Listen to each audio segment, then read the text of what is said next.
এটা কালকে একটা তানিয়া নমো আনন্দবাজার আনন্দনগর বাড়ি তানিয়া, ওকে 3-4 দিন আগে ওর স্বামী এবং ওর শাশুড়ি আগুন দিয়ে পুড়িয়ে হত্যা করে। কালকে রাত্রে মেয়েটা মারা যায় জিবি হসপিটাল।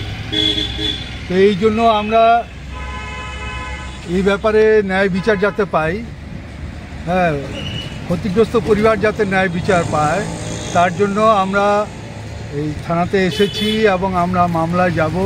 আপনারা জানেন এই বর্তমানে সারা দেশ জুড়ে আমাদের রাজ্যেও মেয়েদের উপর নির্যাতন প্রচণ্ডভাবে বেড়ে গেছে। প্রচণ্ডভাবে নির্যাতনের জন্য সামাজিক বিভিন্ন কারণে মেয়েরা আজকে অপদস্থ, নির্যাতিত, এর প্রতিকার হচ্ছে না।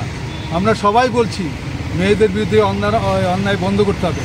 মেয়েরা যখন আমরা দেখি অদ্ভুত ব্যাপার, যেই পৃথিবীতে মেয়েরা স্যাটেলাইটে যাচ্ছে, মেয়েরা দেশ চালাচ্ছে, মেয়েরা সেনাবাহিনীতে যাচ্ছে, সেই সময় পাশাপাশি গরিব মানুষের পরিবারগুলোর উপরে, মহিলাদের উপরে, মেয়েদের উপরে নির্যাতন চলছে। পরের জন্য এই অভিশপ্ত ব্যাপারটা আমাদের দেশ থেকে এখনও মুছে যায়নি, সেটা এখনও মোছা যায়নি। আমরা চাই সরকার সেটা ন্যায় বিচার দিক, আমাদের আদালত ন্যায় বিচার দিক, যাতে মেয়েদের উপরে এই ধরনের বর্বর আক্রমণ না নেমে আসে, মেয়েদের যে অধিকার যাতে সুরক্ষিত থাকে।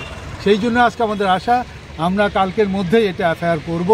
আমরা মহামান্য আদালতের কাছে ন্যায় বিচার চাইব, যাতে এই ধরনের ঘটনা না হয়, আর ক্ষতিগ্রস্ত পরিবার যাতে এই ন্যায় বিচার পায়, তার যাতে উপযুক্ত বিচার হয়।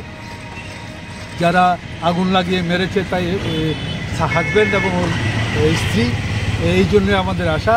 আপনাদের মাধ্যমে আমরা এটা সরকারের কাছে এবং আদালতের কাছে এই আবেদনই জানাবো যে এইগুলো যাতে বন্ধ করার জন্য যথেষ্ট কার্যকরী উদ্যোগ নেওয়া হয় এবং সমাজে যাতে সবাই এগিয়ে আসে।